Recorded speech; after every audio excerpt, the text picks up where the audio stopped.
mergulhar o Brasil inteiro e essa cidade. A professora de ética da Unicinos, com formação em filosofia, Silvia Roprieto, e o filósofo, professor da Universidade Federal do Rio Grande do Sul e da PUC, também agora no Unicinos, professor Carlos Roberto Cirne Lima. Bom, uma pergunta que fica, existe uma pergunta nas ruas, na cabeça de todas as pessoas, por que existe tanta corrupção? Por que existe? No Brasil, no mundo, mas por que no Brasil? As respostas são várias. Alguns acreditam que a sociedade brasileira está se desintegrando, que falta ética na política. Outros argumentam que o problema está na educação, porque não há respeito, menor respeito ao dinheiro público. Ele é tratado como dinheiro de ninguém e não como dinheiro de todos. Será que a democracia brasileira é frágil? É jovem demais e, portanto, imatura? Há sempre quem defenda a volta da ditadura. Mas, enfim, o problema brasileiro está no sistema de governo ou na cultura da sociedade? Todas essas perguntas nós vamos fazer para esses convidados maravilhosos. Fique conosco.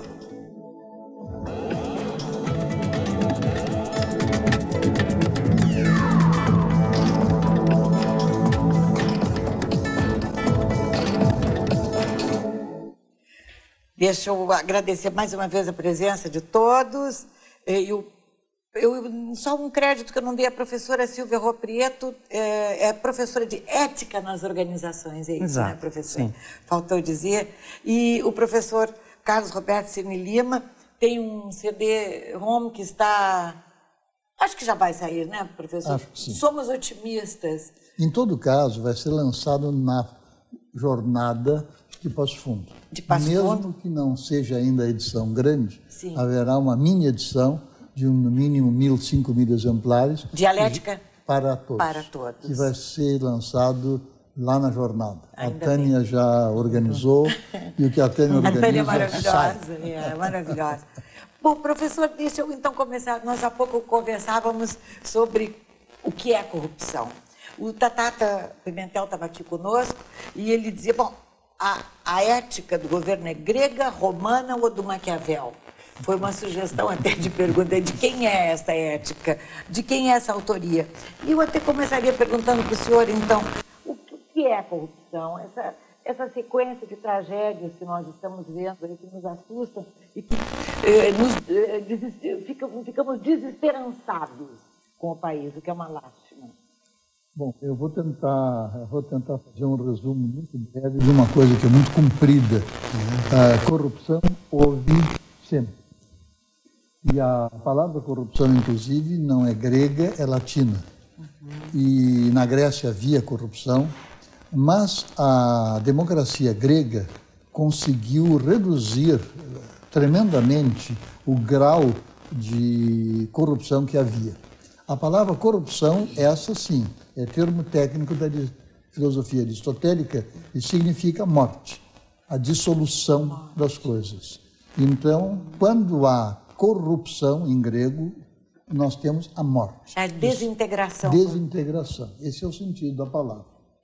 E, por isso, a gente vê pela origem da palavra corrupção o perigo da corrupção. A palavra latina, honestidade, não vem do grego, é latina, e é exatamente a luta contra a corrupção, é a pessoa que não é corrupta, a pessoa que é reta. Numa primeira etapa, com um sentido bem vago, uma atitude da vida inteira. E há um sentido específico, e esse sentido cresceu no decorrer da história do mundo. O sentido específico é este: quem tem dinheiro, já havia dinheiro de terceiros, tinha que responder pelo dinheiro de terceiros de tal maneira que não faltasse nunca um centavo. Em latim, um sestércio. Esse é o sentido da palavra honestidade e o sentido da palavra retidão financeira. E isso ficou muito forte por duas raízes. Lá pelo século 900, século IX, por 1000 e poucos. uma raiz judaica e uma raiz cristã. Na raiz cristã funcionava assim. A gente tinha que fazer uma viagem, digamos, peregrinação da França para Jerusalém, e se a gente levasse bens, era roubado no caminho. Então a gente entregava no priorado dos templários, os cavaleiros templários de Paris, a importância de tantos mil moedas da época, com uma carta que dizia: pode em Jerusalém, ou em Sicília, ou em Bari, ou em lugar onde houvesse um templo dos templários, podes lá retirar isso em barras de ouro e de prata. O início dos bancos, da atividade bancária. Isso aí é atividade bancária internacional, globalizada, porque já começa globalizada. E os judeus inventam, mais ou menos ao mesmo tempo, até antes, a carta de câmbio.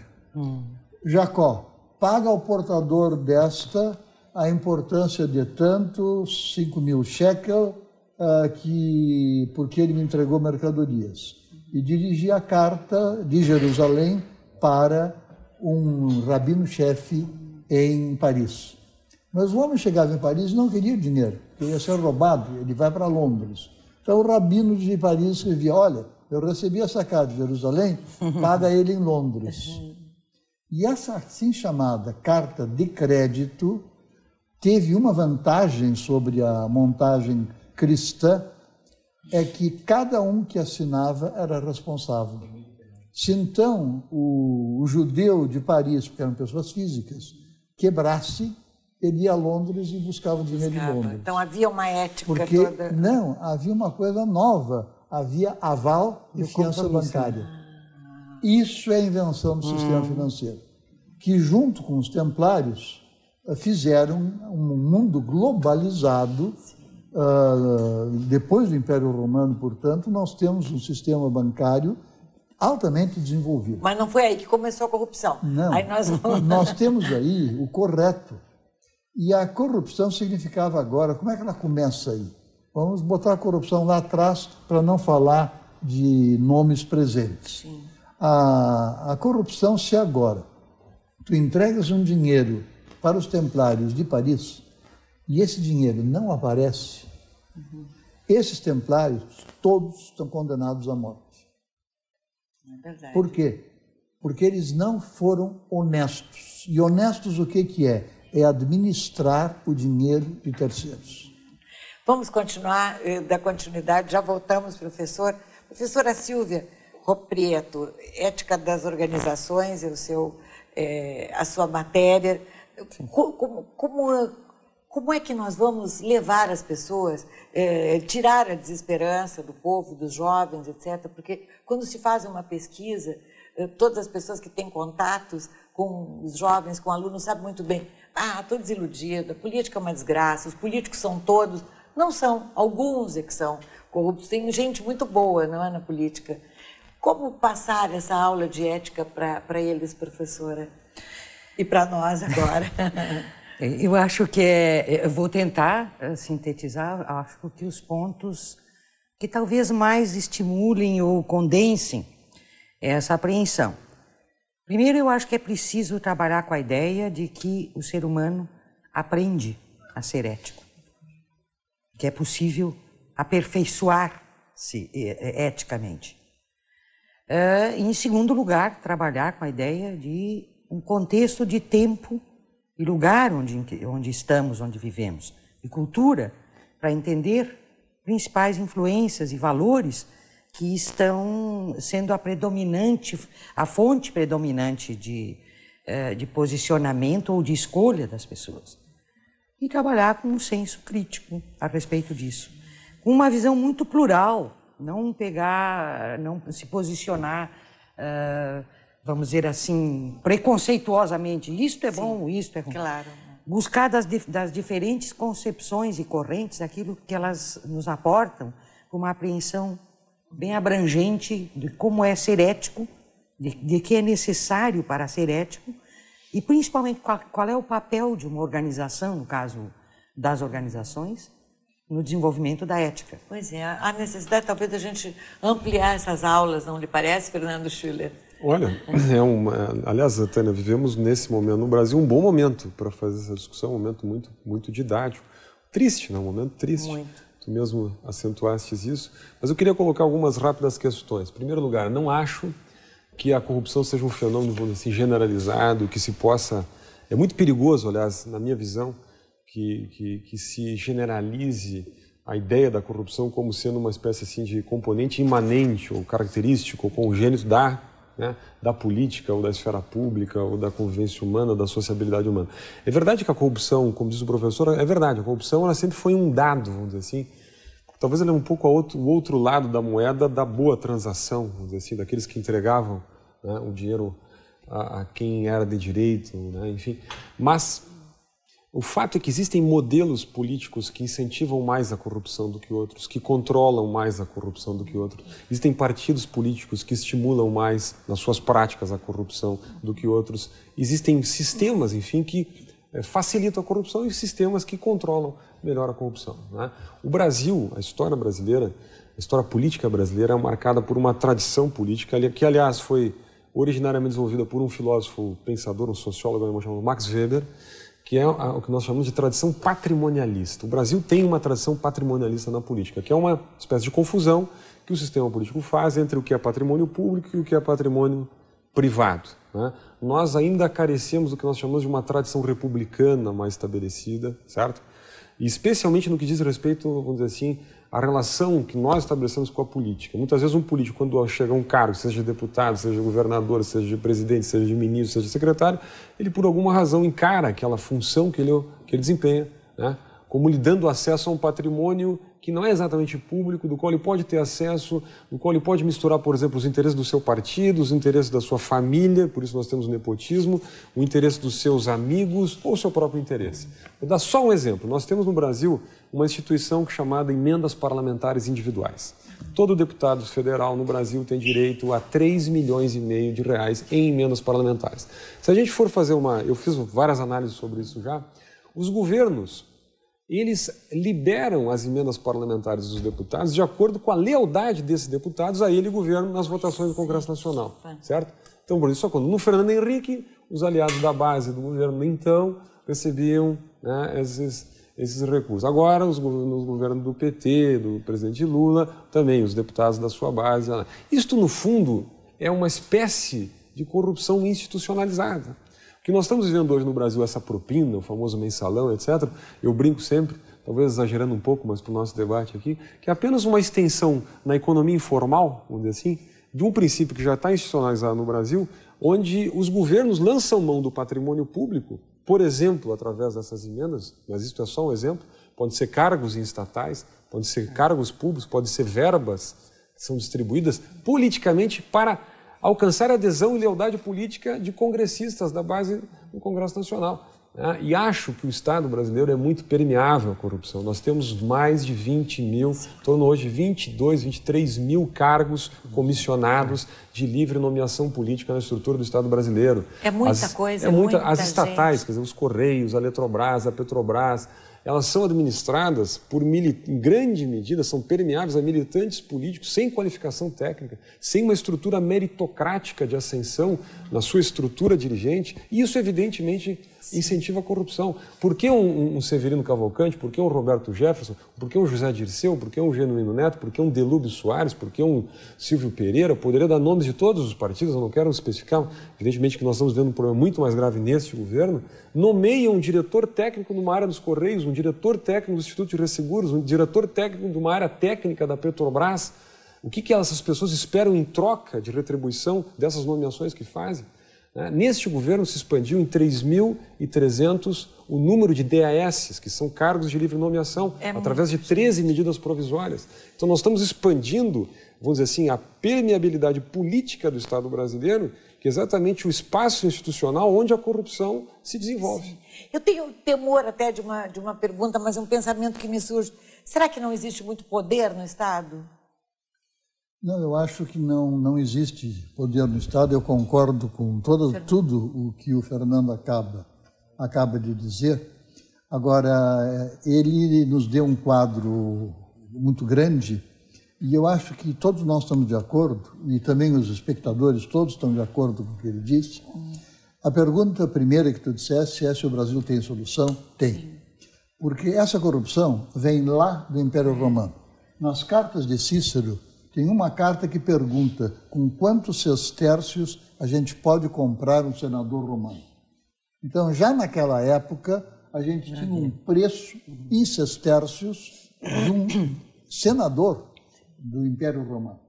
Isso veio pela história e Portugal, Espanha e Portugal, são o último bastião do Império Romano e não foram objeto da reforma. A reforma de Lutero consistiu na interiorização das leis. Então, os países que interiorizaram as leis, isso é uma tese de Weber, estes países, ele não rouba, não é porque tem uma lei fora, mas é porque dentro dele ele ia se sentir tão mal que ele não podia roubar. Então, há uma explicação muito banal por que os países protestantes são muito menos corruptos do que os países latinos. E dos países latinos, o Brasil é um dos países mais latinos que tem.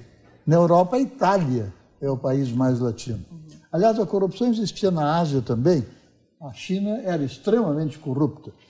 Agora, o problema para mim, então, que surge de tudo aquilo, por exemplo, que o Fernando acaba de dizer, é que nós temos que fazer uma lista de prioridades sobre o combate à corrupção. Eu acho que todo mundo está de acordo que a corrupção corrompe, ou seja, a corrupção é sinônimo de morte. E se o Brasil aumenta a corrupção, que já existe, é um problema de mais e menos. Se ele aumenta muito, países podem morrer por causa de corrupção. Temos aí vários exemplos de países. E há exemplos de vários países em que quase... Bom, qual é agora o lugar, a primeira coisa, a primeira prioridade?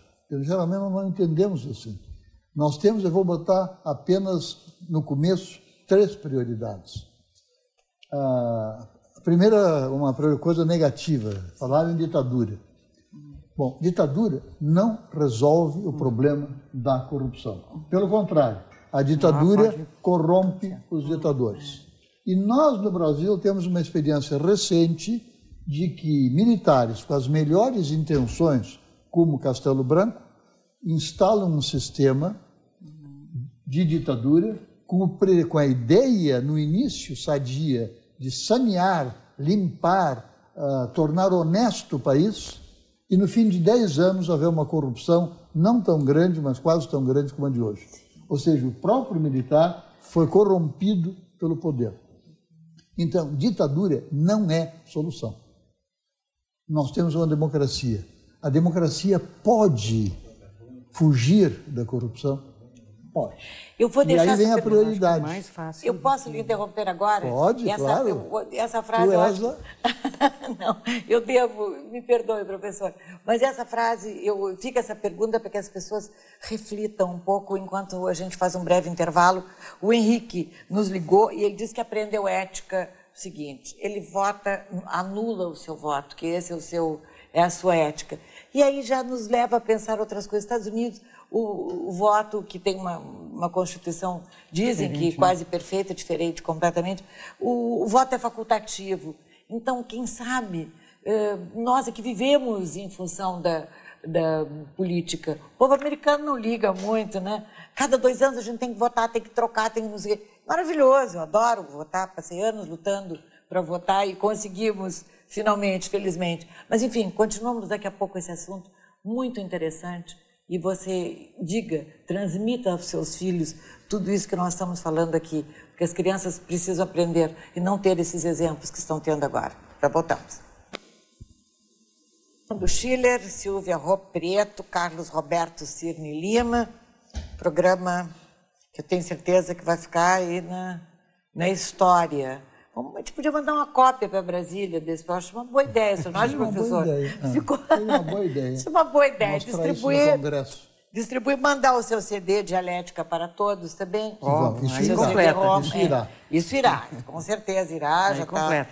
Aí completa, aí fecha todos. Mas ficou a pergunta no ar sobre a sequência das prioridades no combate à corrupção. E aí nós estamos comentando que o ministro francês, o ministro... É o ministro das Finanças. Das Finanças. Foi afastado, né? Foi afastado porque ele pagava 17 mil euros pelo aluguel do seu apartamento e ele disse que não sabia, o Estado pagava, perdão, e aí ele, lá o Estado pagava, e ele disse que não sabia que era 17. Então piorou a situação, pois como que não sabe que o dinheiro do povo, o dinheiro é gasto assim, dessa maneira com o senhor? E ele foi exonerado, não é? Então esse é um exemplo que a gente pode ter, como outros tantos bons exemplos. Mas então, continuando sobre a corrupção, o professor começou a falar então dessa sequência das prioridades. Eu acho que nós temos que ter 3 ideias na cabeça, porque todos estamos de acordo com quase tudo. O que é corrupção, que devemos combatê-la, e inclusive se ninguém combater, se ela aumentar, ela leva à morte. Bom, isso posto, a primeira pergunta, ditadura e democracia. Tem gente que diz que democracia, pelos instrumentos que há na democracia, não consegue dominar a corrupção. Tem gente que diz, então, é preciso que haja uma ditadura para que a ditadura elimine os elementos corruptos e se faça um estado de ditadura. Bom, nós temos exemplos no Brasil em que houve uma ditadura para essa finalidade e que terminou mais corrupta do que anos civis anteriores. Não tão corrupta como hoje, mas havia, por exemplo,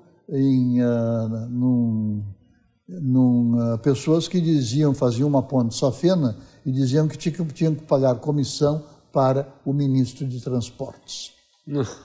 Por causa de uma ponte de safena no coração. Isso aí são lembranças do tempo militar.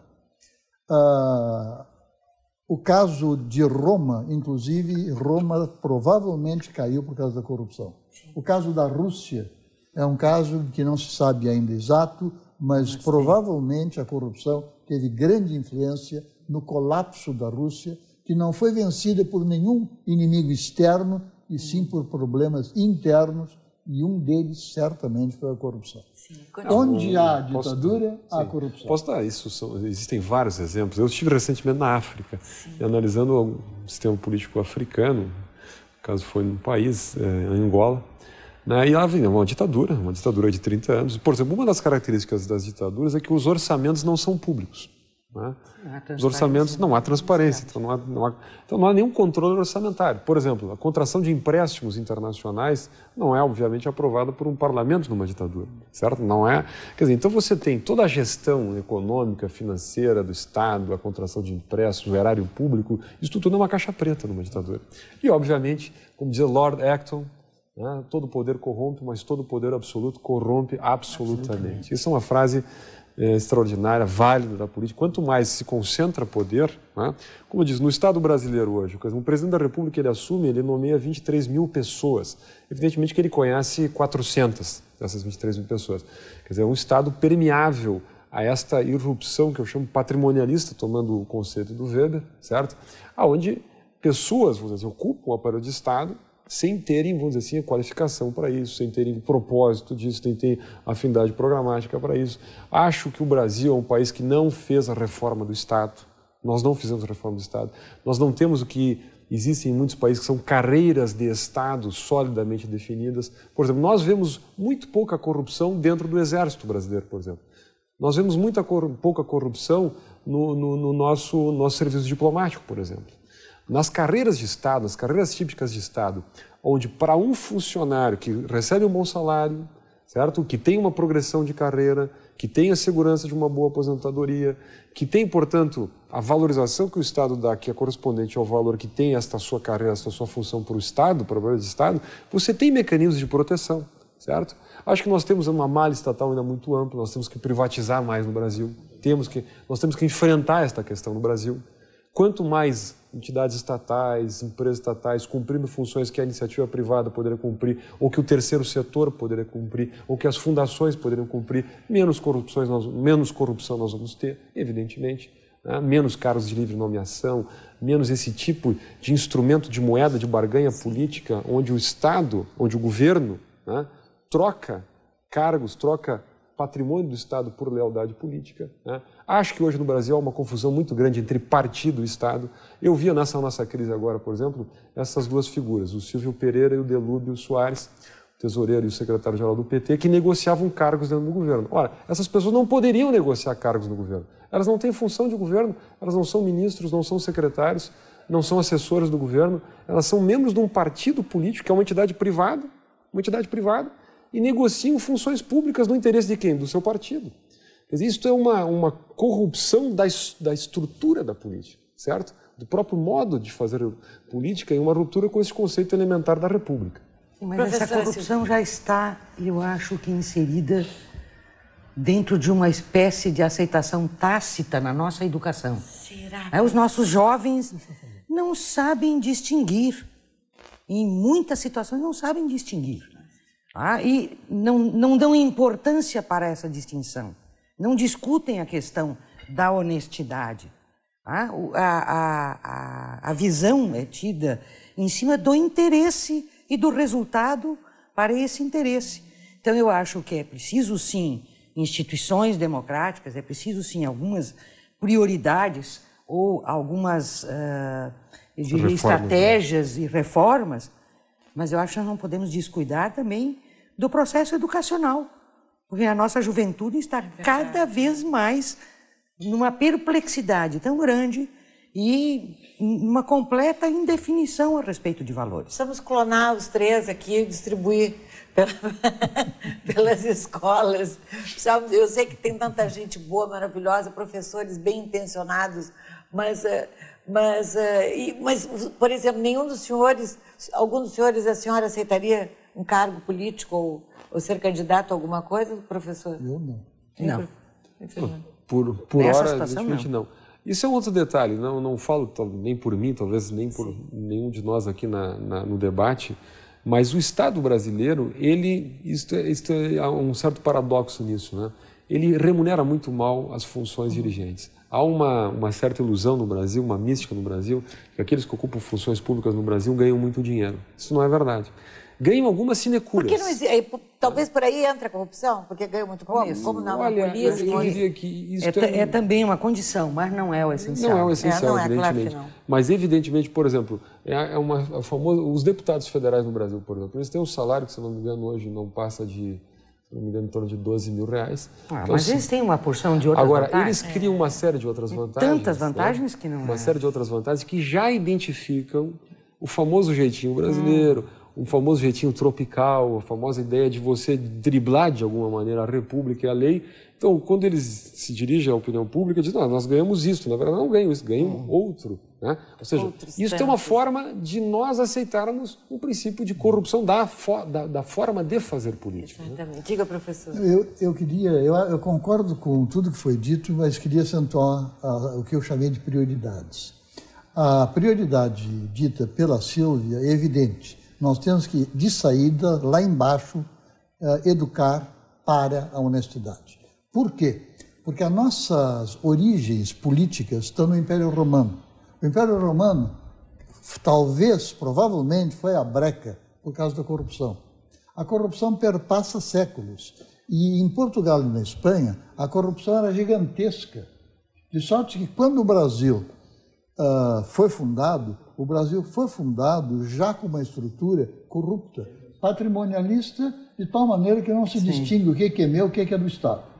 O problema para mim, então, agora é o seguinte: nós estamos de acordo com tudo que, por exemplo, a lista dada pelo Fernando. O problema agora é como é que a gente ataca a corrupção. Sim. Lá na escola, sim, mas vai levar 20 anos até chegar lá.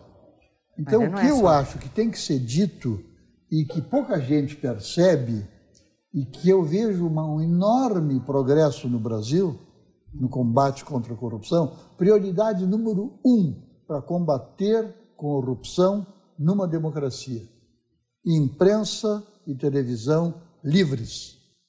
Se fosse no tempo da ditadura ou num país de ditadura, nada do que nós estamos fazendo, do que os jornais, que a opinião pública agora está sabendo, nada disso viria à tona. Então, a primeira prioridade é liberdade de imprensa.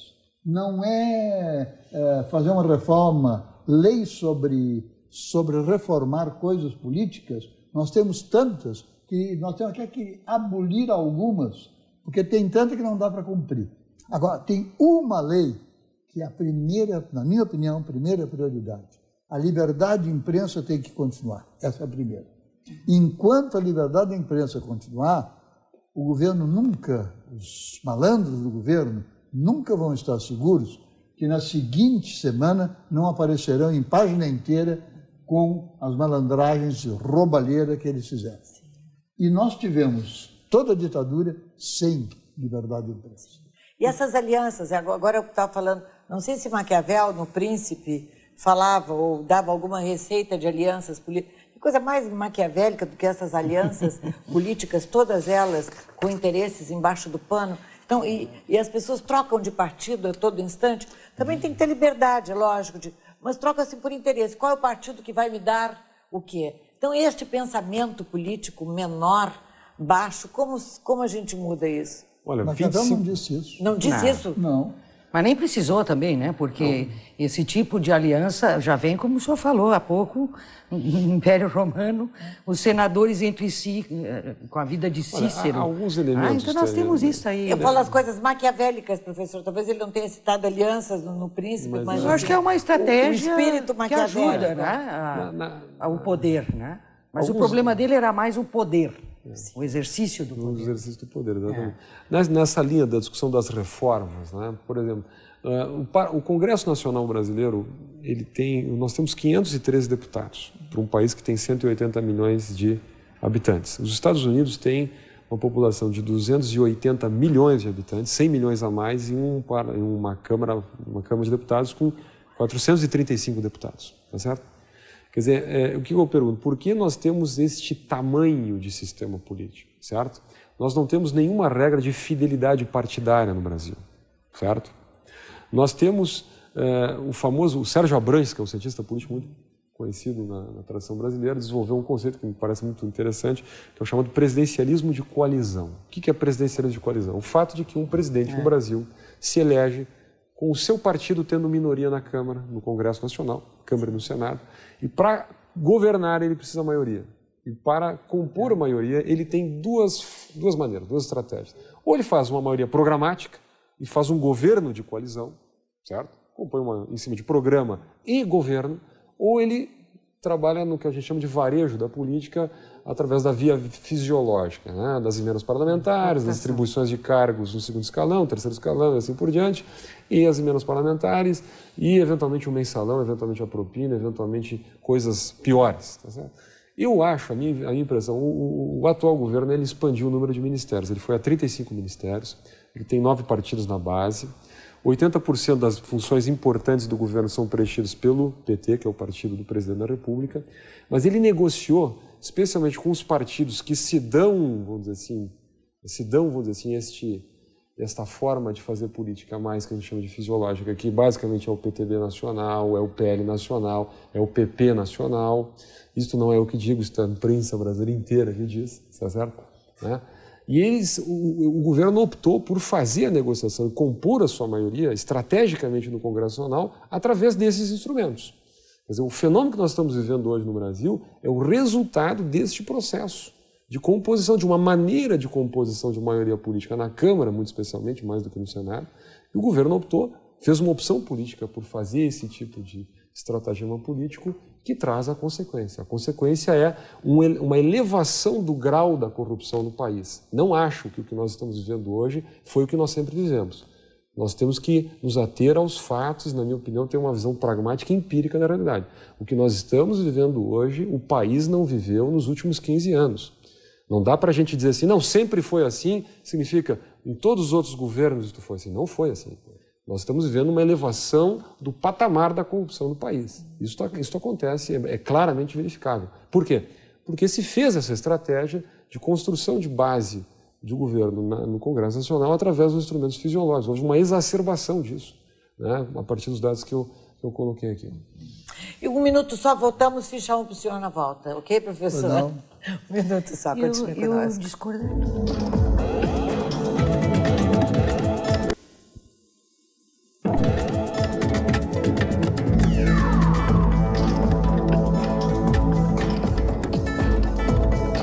Eu nem quero fazer perguntas para não perder tempo, deixar o tempo todo dividido entre a professora Silvia Roprieto, o professor Fernando Schiller e Carlos Roberto Cirne Lima. Falávamos há pouco, tinha uma pessoa, todos os empresários, todo mundo sabe, né? Que tem sempre as comissões dos políticos, tinha um que tinha um apelido de Quinzinho, e o Fernando Schiller, que chega da África, tem um noventinha na África. Será que é proporcional à ignorância? Sim. Já lhe devolvo a palavra, professor. Olha, só para continuar o assunto do intervalo. Nesse país, o índice de analfabetismo era de 70% a 75% da população. Obviamente, existe uma relação entre a permissibilidade da corrupção que a sociedade, de alguma maneira, possui e o grau de instrução e de educação. Eu quero dizer a mesma coisa, em outras palavras. A imprensa livre é, na minha opinião, a primeira prioridade que nós temos no Brasil. Só que a imprensa livre, escrita, atinge uma fatia relativamente pequena da televisão. Então, nós temos que cuidar que a imprensa televisiva, que atinge quase 99% do Brasil, seja livre. E aqui eu toco no ponto das dívidas que há nas empresas de televisão, e que se o governo, por essas dívidas, influi na opinião das televisões, ele pode instalar uma ditadura igual à de Stalin. Por isso, eu acho que o saneamento das empresas de televisão é uma coisa mais importante, por exemplo, que o saneamento, uma coisa para nós muito cara, que é a Varig. Segunda prioridade, na educação, não só dos homens, mas hoje dos animais, nós sabemos que a educação se faz pela velocidade. Ou seja, quando o cachorrinho vem fazer xixi em cima do tapete, se a gente leva 5 minutos para tirar o cachorrinho e dá um castigo para o cachorrinho, ele não associa o castigo com aquilo que ele fez. Então, o castigo tem que ser imediato. Ele está fazendo xixi e, naquele momento, vem a dona e passa uma descompostura e tira ele, leva ao jardim, aí ele aprende. E essa experiência que nós conhecemos na biologia, desde cachorros até primatas. Bom, o homem é um primata todo especial. E nós temos uma memória mais longa. Só que o que está acontecendo no Brasil, e continua acontecendo, e quanto maior a ignorância do país, quanto maior o analfabetismo, pior. E é mais do que xixi, né, professor? No Brasil, nós temos um problema gravíssimo em oposição à Alemanha, à França e outros países, é que nós temos uma falta de velocidade de que aquilo venha à luz e que haja uma punição que todo mundo vai achar, bom, eu consigo escapar pelos recursos. Porque mesmo que a polícia consiga trabalhar nos 30 dias que ela tem, ela não vai ter porque aumenta para mais 60. Então, a punição lenta que entra num tribunal e permite 10, 15, 20 recursos, ele vai morrer de velho antes de receber a primeira punição. E é uma alegria ver no Brasil, que antigamente não havia, que hoje tem na cadeia vereador, deputado, juiz e coisas semelhantes. Isso não havia. Então, já é um grande progresso. Agora, é preciso, neste setor, avançar muito. É preciso que a velocidade da imprensa em acusar o ato, no momento que há prova, tem que acusar o ato delituoso. E o juiz tem que imediatamente atuar. Um exemplo banal, assim, até nem tão banal, porque tinha tráfico de drogas no meio. O filho do Pelé, em outros tempos, não seria preso. Não. Não seria preso, né? Professora, educação, professora. Educação, acho que é a base de tudo, a paternidade responsável. Aí estão todas as respostas a todas as perguntas que a sociedade faz, a violência e tudo mais. Não lhe parece? Sem dúvida. Eu acho que é parte essencial dessas prioridades e permanente. Entende? Nós necessitamos disso sempre. E essa educação, como eu a entendo, ela não trabalha apenas com o sistema formal, com a escola, com a universidade, mas ela também opera e pensa na sociedade, nas organizações, nas instituições sociais e também nas organizações empresariais. E nesta área nós temos tido um trabalho muito bonito dentro da universidade, com formação de profissionais e também com contato com outras empresas e organizações, fazendo uma orientação de implementação de programas de ética. Tá? Eu acho que com isso se atinge a pessoa que trabalha... Vai demorar, professora? Demora, na sua opinião? Não, eu acho que não demora. Ainda vamos ver? Eu acho que já estamos vendo. Ai, por favor, já estamos vendo. Tá? Em muitas organizações, o mais interessante é de que está se tornando para muitas organizações uma questão, eu diria assim, de hábito. Tá? Adotar o programa de ética, trabalhar com os funcionários em relação a isso, compor algum tipo de regramento. Alguns chamam de código de ética, outros não se importam com a denominação, né? E trabalhar principalmente para o desenvolvimento ético das pessoas, porque são muitas pessoas que passam dias inteiros, horas e horas dentro de uma organização e onde elas aprendem. Está sendo lançado agora na Inglaterra um livro, eu prometo amanhã dizer para vocês, eu não sei, contando a história do Fernando Collor de Mello, do Brasil, um autor inglês. Está na Folha de São Paulo de hoje, Nelson Motta escreve uma crônica na página 2, que ele fala nesse livro, parece assim uma ficção científica, né? A gente não imagina. E exatamente aquilo, um homem, o outro que é morto com a sua amante na casa da praia, etc. E essas coisas se repetem. O Collor foi punido de uma maneira justa, o Brasil inteiro, nós todos nos mobilizamos, né? E por que existem assim fóruns especiais para os políticos? Eles não são julgados como seres comuns como nós. Faz parte da tradição da democracia que um parlamentar, ou que um político, mas vamos pegar o caso de um parlamentar, no exercício de suas atribuições de parlamentar, deva gozar de algumas prerrogativas que lhe protejam o exercício da sua opinião, o exercício do seu direito de denúncia, o seu direito, por exemplo, de denunciar os poderosos, denunciar um eventual caso de corrupção. E ele, portanto, precisa de alguma proteção jurídica que lhe faculte fazer isso. O que havia no Brasil era uma distinção entre crimes de natureza política e crimes de natureza comum, certo? Quer dizer, então o deputado, uma autoridade podia se escusar atrás desta sua autoridade, ou dessas suas prerrogativas, para cometer, evidentemente, ou esconder algum crime comum. Né? Agora, recentemente, nós tivemos o caso do presidente do Banco Central, né? Que lhe foi dado fórum especial, né, para que não fosse denunciado por crimes contra o erário público ou crimes fiscais e assim por diante. Isto, vamos dizer assim, alguns podiam dizer, não, isso é importante para a estabilidade da economia brasileira, afinal é o presidente do Banco Central. Mas do ponto de vista da ética do país, do que nós estamos dizendo para as pessoas, para os jovens, para os estudantes, né, é muito ruim, né? Nós estamos dizendo o seguinte, olha, esse sujeito é denunciado, ou há suspeitas, ou há fatos, né, há crimes fiscais e assim por diante. Mas como ele é uma figura importante, como o país precisa de estabilidade, como ele é o presidente do Banco Central, então vamos dar fórum especial para ele. Tá, qual é a lição que nós passamos? Porque educação, eu concordo também com o professor, não é só na escola, é exemplo das instituições, certo? Então, acho que...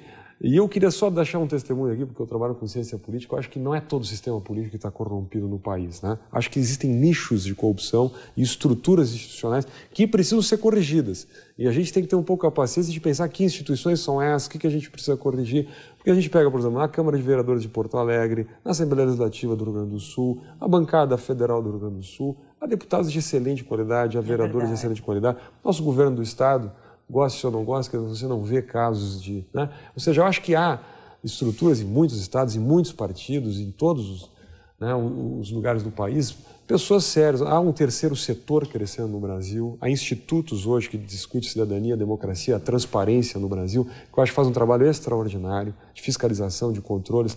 Eu acho que o avanço da informática, hoje as pessoas poderem ter acesso a dados do governo, a fiscalizarem e assim por diante.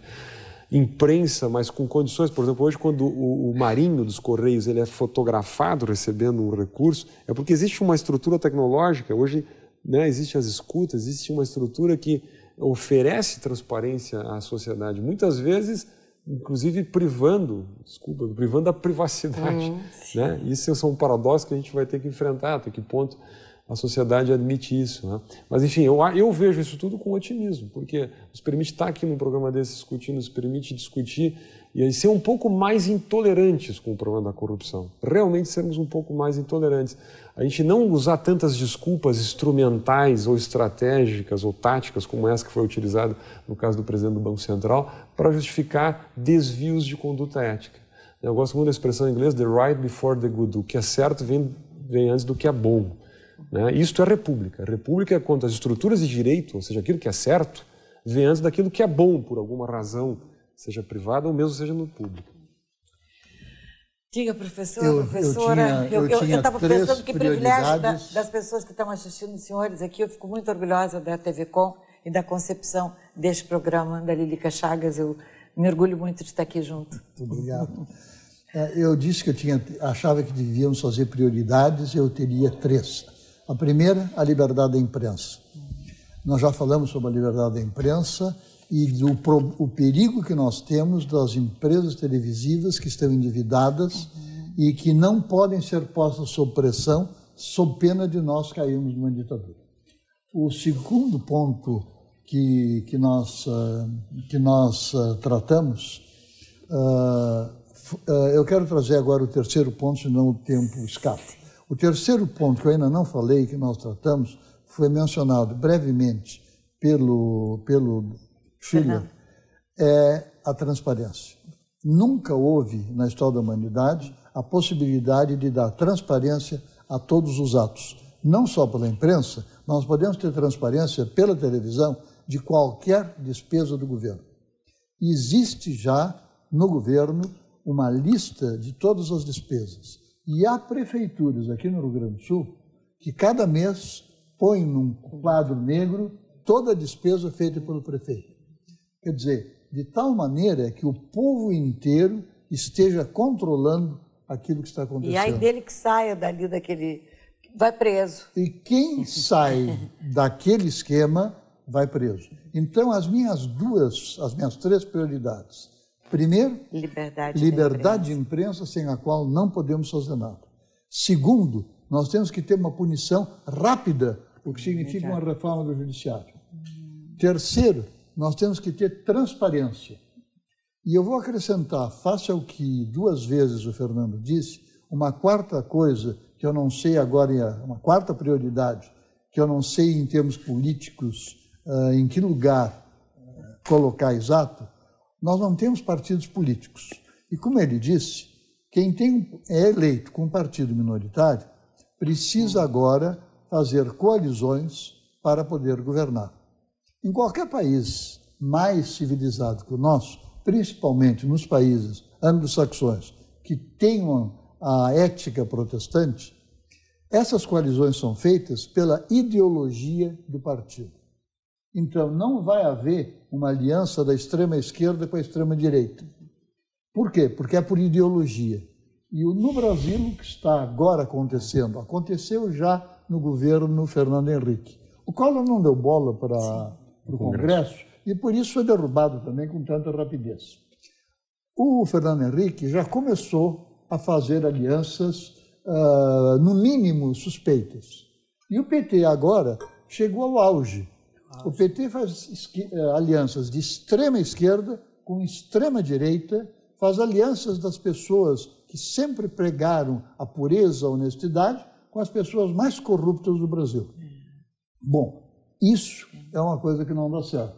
E o problema que nós temos hoje é que a imprensa livre está trazendo de dentro da estrutura do governo, dominada pelo PT e pelos partidos que ele tem que comprar, Só que aconteceu agora o que já aconteceu no Fernando Henrique em escala pequena, o PT não consegue mais comprar um partido inteiro.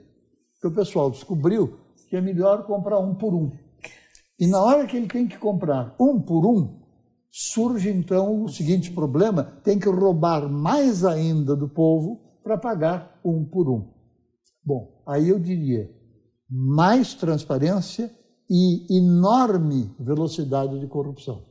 De justiça. De punição. De punição. Olha, lembra do xixi do cachorrinho. 1 minuto e meio para cada um dos dois, por favor, para encerrar. Que lástima encerrar esse programa. Professor. Eu acho que as questões foram muito bem. Muito tomei nota aqui de importantíssimas as prioridades, uma visão muito interessante do aspecto mais aplicado, né, da realidade política. E eu chamaria muita atenção para o aspecto de implementar, discutir, trabalhar valores. Valores, tá? sim. Então, a cidadania, a educação, tudo isso é muito importante, porque é por aí que nós estamos formando gente para escolher os políticos. É verdade. E eu acho que, em parte, quem escolhe e quem vota também está escolhendo com displicência. Então, é preciso ter critérios. Não cuida do político que elegeu, muitas vezes. Aquele Exato. que eu votei, como é que ele está se comportando, de acordo com as minhas expectativas ou não, né? Fernando, obrigado. Eu não consegui perguntar pela Fundação, mas eu sei que está maravilhosa. É um espetáculo, né? Fundação Iberê Camargo, que breve estará aí para a comunidade. Agosto do ano que vem, se tudo der certo. Mas o meu recado final é para as pessoas, as instituições, os professores, as universidades, acompanhem a CPI. A CPI vai durar 6 meses, vai ser um palco privilegiado. Me desagrada muito a hipótese do governo ter a relatoria e a presidência da CPI. Acho que isso é ruim para o país, né? Uma CPI isenta, ela precisa distribuir o poder para que, de fato, tudo se esclareça. O que o país quer hoje é que tudo se esclareça. Se há propina no Congresso, é preciso esclarecer. Se havia antes propina no Congresso, é preciso esclarecer também. De onde vem esse dinheiro? Quem pagava? Quem recebeu? Quem comprou? Nós precisamos fazer assim uma espécie de, vamos chamar assim, eu ia falar uma faxina, mas o termo talvez seja um pouco forte, tá bem, mas talvez eu apropriado. De faxina. Uma espécie de faxina, ou seja, é preciso acompanhar a CPI. Se a sociedade não acompanhar a CPI, não pressionar, o Congresso não anda. O Congresso no Brasil só anda se a sociedade pressiona.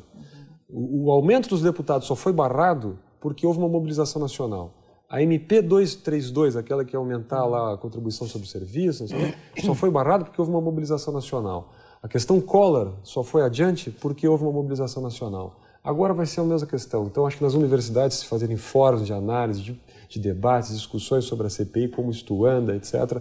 É uma grande lição, uma grande oportunidade que eu acho que o país tem este ano. Totalmente de acordo.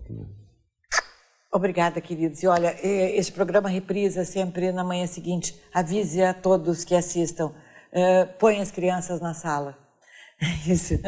Pediria para ouvir essa grande aula e, mais uma vez, eu me orgulho de estar aqui com essas pessoas brilhantes e de ter esse espaço. E parabéns a Lilica Chagas pela concepção desse programa. Eu volto depois do intervalo.